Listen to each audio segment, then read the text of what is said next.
ఒకవేళ నేను చనిపోతే విజయ్ తట్టుకోగలడా? నో, నేను ప్రేమించను అని అంటేనే చావు అంచెం దాకా వెళ్ళడానికి సిద్ధపడ్డాడు. ఇప్పుడు నేను విజయ్ని పెళ్లి చేసుకోకముందే చనిపోయాను అంటే ఖచ్చితంగా పిచ్చోడైపోతాడు.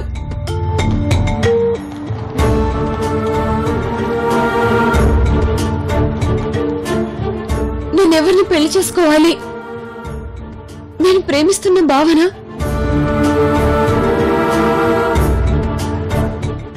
లేకపోతే నన్ను ప్రేమించిన విజయనా?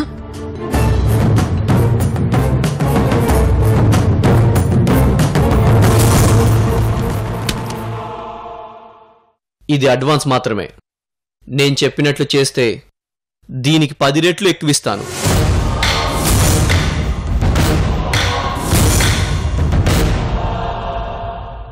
ఏం చేయాలి సార్?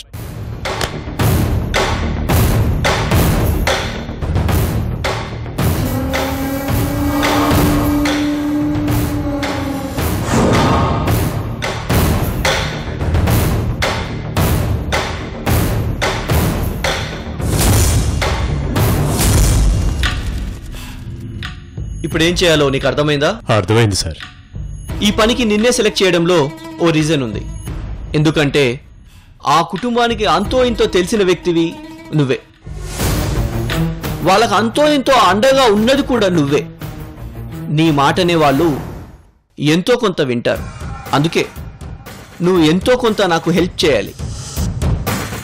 వాళ్ళకి ఇల్లు ఇప్పించింది నువ్వే, వాళ్ళ బాగోగులు చూసుకునేది నువ్వే. ఇప్పుడు ఆ ఇంట్లో ఉన్న అమ్మాయికి నాకు పెళ్లి చేసే బాధ్యత కూడా నీదే. సార్, మీరు హ్యాపీగా ఉండండి, మిగిలిందంతా నేను చూసుకుంటాను.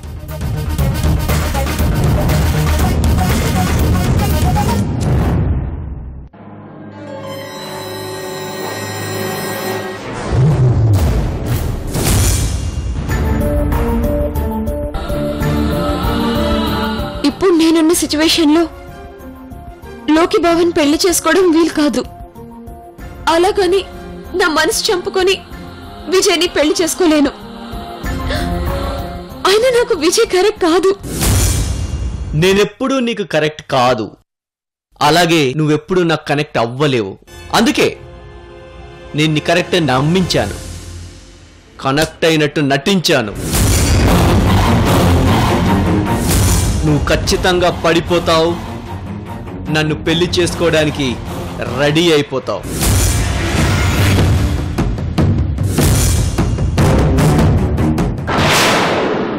రోజీ, నువ్వెక్కడున్నా వెతికి పట్టుకుంటాను. నిన్ను కలిసి ఎన్నో క్షమాపణలు చెప్పాలి. నన్ను పెళ్లి చేసుకోమని నీకు ప్రపోజ్ చేయాలి.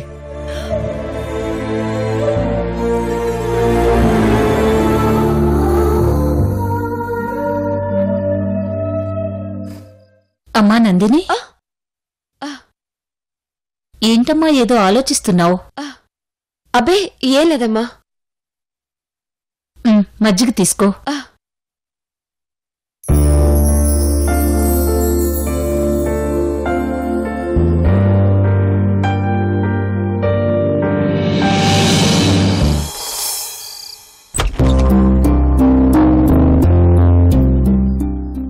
సుధా, వస్తున్నానండి.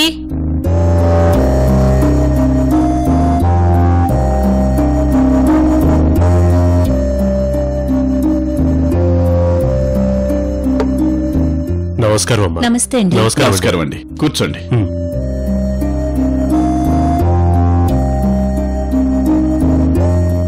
ఇల్లు సౌకర్యంగానే ఉంది కదా సురేంద్ర గారు? చాలా సౌకర్యంగా ఉందండి. మా స్తోమతికి తగ్గట్టు చాలా చక్కగా కూడా ఉంది. ఇంతకీ అమ్మాయి అక్కడ కనిపించట్లేదు? లోపల గదిలో ఉందండి. మీరు తప్పుగా అనుకోకపోతే, మీరు మొన్న మాట్లాడుతుంటే నేను విన్నానండి. మీ అమ్మాయి ఎక్కువ కాలం బతకదని తెలిసి చాలా బాధేసిందండి. ఆ దేవుడు చాలా చిత్రమైన వాడండి. మీలాంటి మంచి వాళ్ళకి ఇలాంటి కష్టాల్ని కడుపుకోతని మిగులుస్తాడు.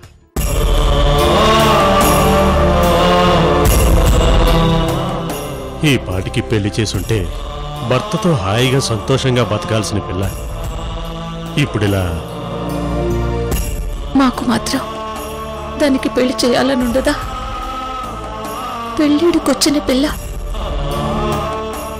ఇలా అర్థాంతరంగా మధ్యలోనే దాని జీవితం ఆగిపోతుందనుకోలేదు. సురేంద్ర గారు, మంచి సంబంధం చూసి అమ్మాయికి పెళ్లి చేస్తే అమ్మాయి తన భర్తతో కలిసి సంతోషంగా జీవిస్తుంటే రేపు ఆ సంతోషమే అమ్మాయి చావుని కూడా జయించేలా చేస్తుందేమో.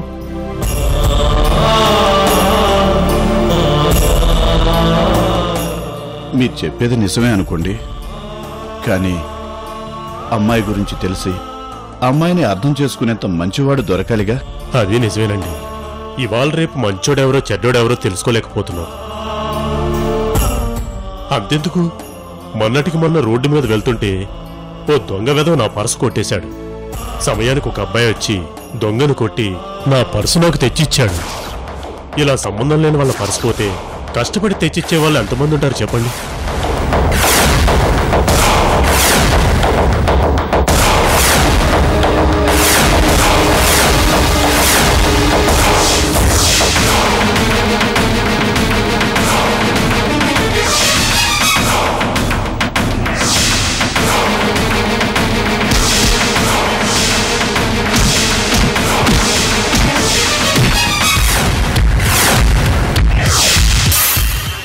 చాలా థ్యాంక్స్ అయ్యా. ఏంటయ్యా, ప్రాణాలు లెక్కలేదన్నట్టు అంతలా వాడితో దెబ్బలాడావు. పట్టపగలు మన కళ్ళ ముందు దొంగతనం చేసి పారిపోతుంటే మనం పట్టుకోవడానికి ప్రయత్నించకుండా ఉంటామా చెప్పండి? నీలాంటి మంచోళ్ళు ఉన్నారు కాబట్టి ఇంకా దేశంలో మానవత్వం ఉంది.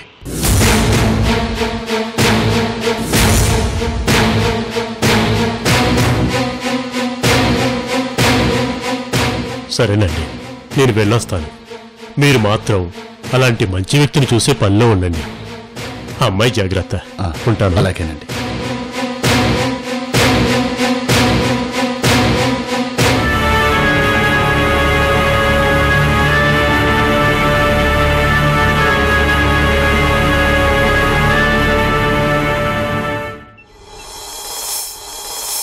హరహర మహాదేవ శంభో శంకర. లోకికి ఈ విషయం అంతా తెలియటం కూడా ఆ శివయ్యలేలే. అమ్మా, జరిగిందంతా మంచిగా అనుకొని భారం ఆ శివయ్యపై వేయండి. అలాగే స్వామి. కాని తన మరదలు వెళ్ళిపోయిందని తెలిసి లోకే చాలా బాధపడుతున్నాడు. మా రోజీ మాకు దొరికి తనకు లోకికి పెళ్లి జరిగితే ఇక ఈ జన్మకు మాకేమీ అవసరం లేదు స్వామి.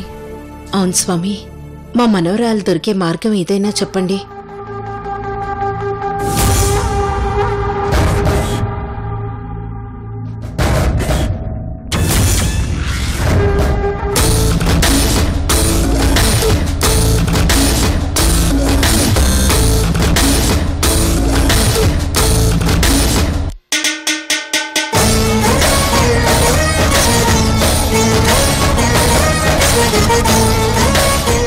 ఒక మార్గం కనబడుతుంది. చెప్పండి స్వామి, ఏంటది? తన బావపై తనకున్న ప్రేమే రోజీని ఆరోగ్యవంతురాలు చేసినట్టు లోకీకి తన మరదలపై ఉన్న ప్రేమే రోజీని లోకీ దగ్గరికి చేర్చే అవకాశం ఉంది. అయితే ఇక్కడ శాస్త్రోక్తంగా ఒక కార్యక్రమం జరిపించాలి. చెప్పండి స్వామి. మనసా వాచా కర్మన తన మరదల రోజీనే ప్రేమిస్తున్నట్టు, తానే పెళ్లి చేసుకోబోతున్నట్లు శాస్త్రోక్తంగా నిరూపణ చెయ్యాలి. అంటే దీనికి ఒకటే మార్గం, లోకీకి నిశ్చితార్థం జరిపించాలి.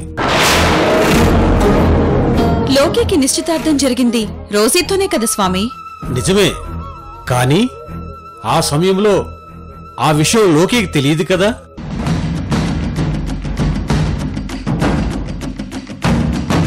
అందుకే లోకీకి తన అంతరాత్మకు తెలిసేలా నిశ్చితార్థం జరిపిస్తే ఫలితం ఉంటుంది అంటున్నాను.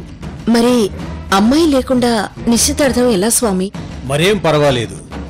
కొన్ని సందర్భాల్లో నిశ్చితార్థానికి అమ్మాయి ఉండవలసిన అవసరం లేదు, వరుడుంటే చాలు. అతని చేత పూజ చేయించొచ్చు. దీన్నే వరపూజ అంటారు. ఇది కూడా నిశ్చితార్థమే. అయితే ఈ పూజ ఎప్పుడు చేయమంటారు స్వామి? ఈ రోజు మంచి రోజే. ఈ రోజే చేయించండి. అలాగే స్వామి. భార్గవి, అర్జెంటుగా లోకి కాల్ చేసి రమ్మని చెప్పు. బయటికెళ్లిన రోజు వాళ్ళు వచ్చేలోపు ఈ వరపూజ చేయించేయాలి.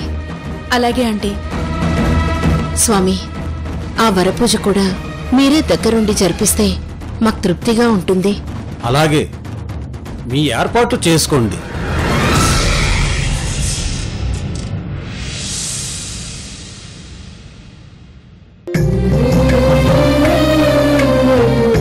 పంతులు గారు, ఈవెంట్ చేసేయండి. అవునండి, అన్ని వచ్చాయి. నిశ్చితార్థ బట్టలు తీసుకొచ్చారా?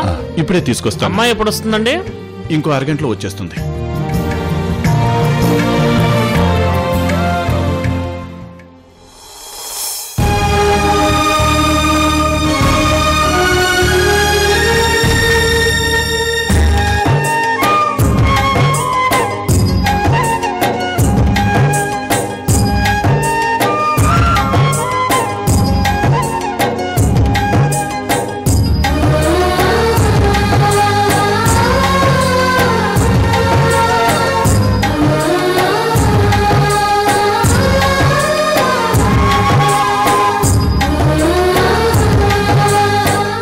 భార్గవి, ఆంటీ, లోకి బయలుదేరాడో లేదో కనుక్కో.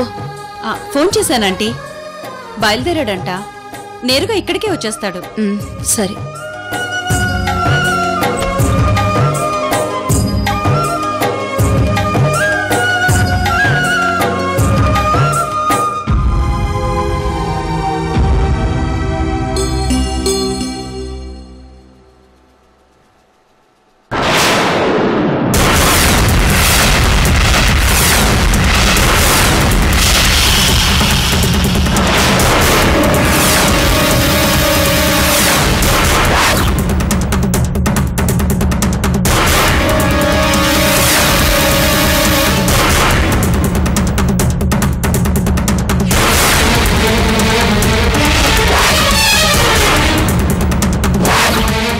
అక్కడే ఆగిపోయి వెంటమ్మా, లోపలికి రామ్మా.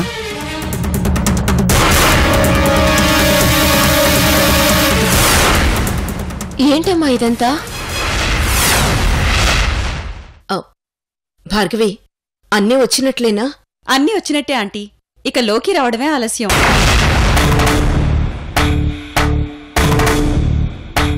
నేను చెప్పింది అర్థమైంది కదా? అర్థమైంది. పద.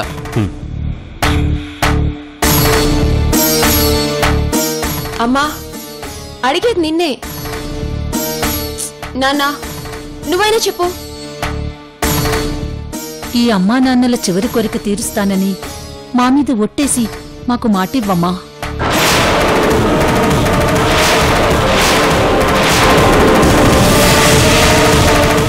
చివరి కోరిక ఏంటమ్మా? ఏంటన్నా నువ్వే మాట్లాడావు? అవునమ్మా, నీకు పెళ్లి చేయాలనుకుంటున్నావు.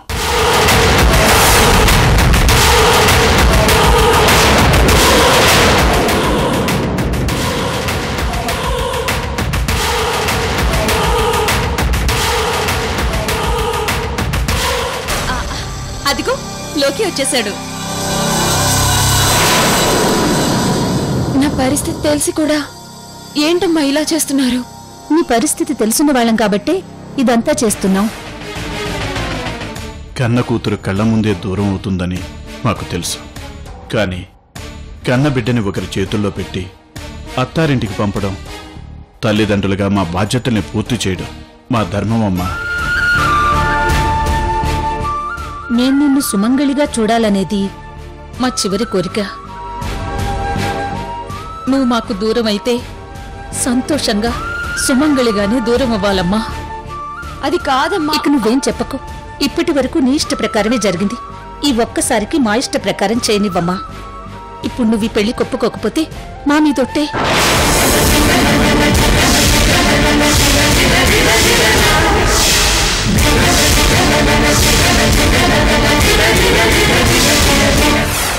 కానీ ఇప్పటికిప్పుడు నాకు అర్థమైందమ్మా. ఇప్పటికిప్పుడు నీ గురించి తెలిసినవాడు, నిన్ను అర్థం చేసుకునేవాడు ఎవరు అనేగా నీ అనుమానం? మేం చూసేశాం. నీ గురించి చెప్పటం, పెళ్లి గురించి అడగడం, అతను ఒప్పుకోవడం అన్నీ జరిగిపోయాయి.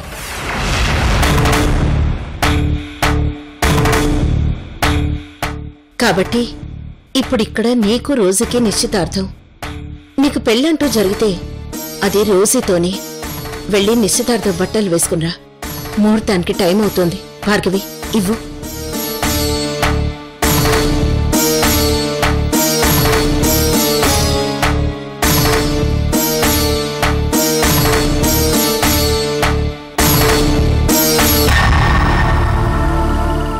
చాలా మంచివాడమ్మా.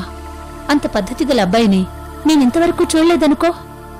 అలాంటివాడు నీ గురించి తెలిసి నిన్ను పెళ్లి చేసుకోవటానికి ముందుకు రావటం నిజంగా నీ అదృష్టం. సరే, మీ ఇష్టం.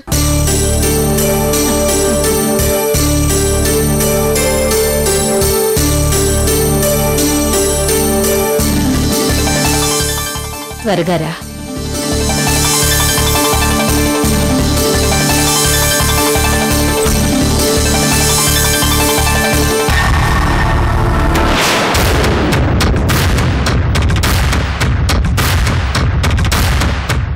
నమస్కారం అండి. రండి బాబు, రండి, కూర్చోండి. నందిని ఎక్కడా? లోపల గదిలో ఉంది బాబు, చీర మార్చుకుంటోంది. ఇంతకీ నందిని పెళ్లికి ఒప్పుకుందా? మీరేం కంగారు పడకండి బాబు, అమ్మాయి పెళ్లికి ఒప్పుకుంది.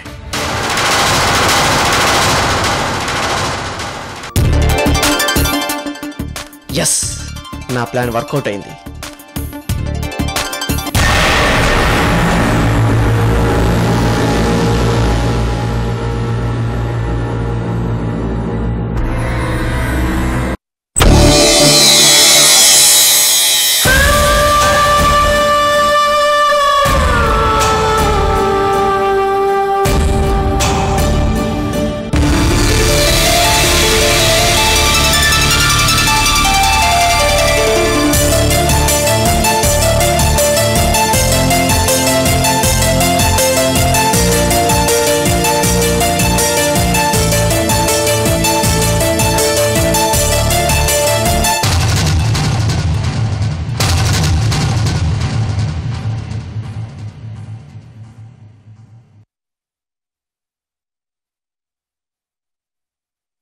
అమ్మా, తలపైకెత్తి అబ్బాయిని చూడమ్మా.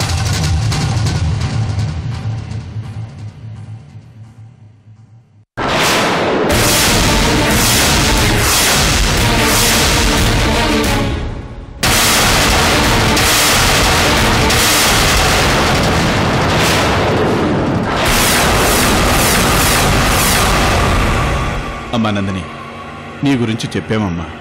ఎవరికి నీ గురించి చెప్పనని మాకు మాట కూడా ఇచ్చాడు.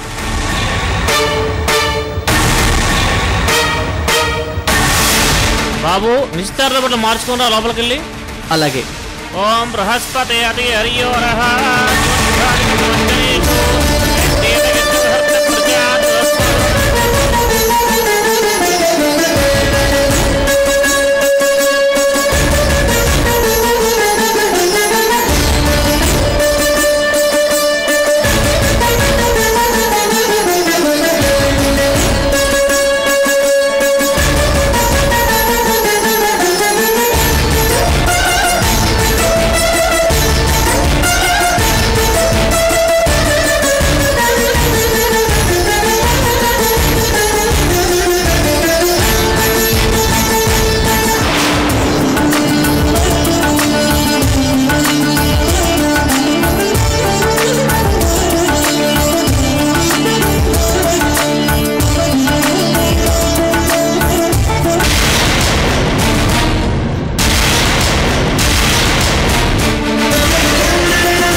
నేను చనిపోతానని అనుకుని ఎవ్వరికి కనిపించకుండా ఇక్కడే దాక్కున్నాను.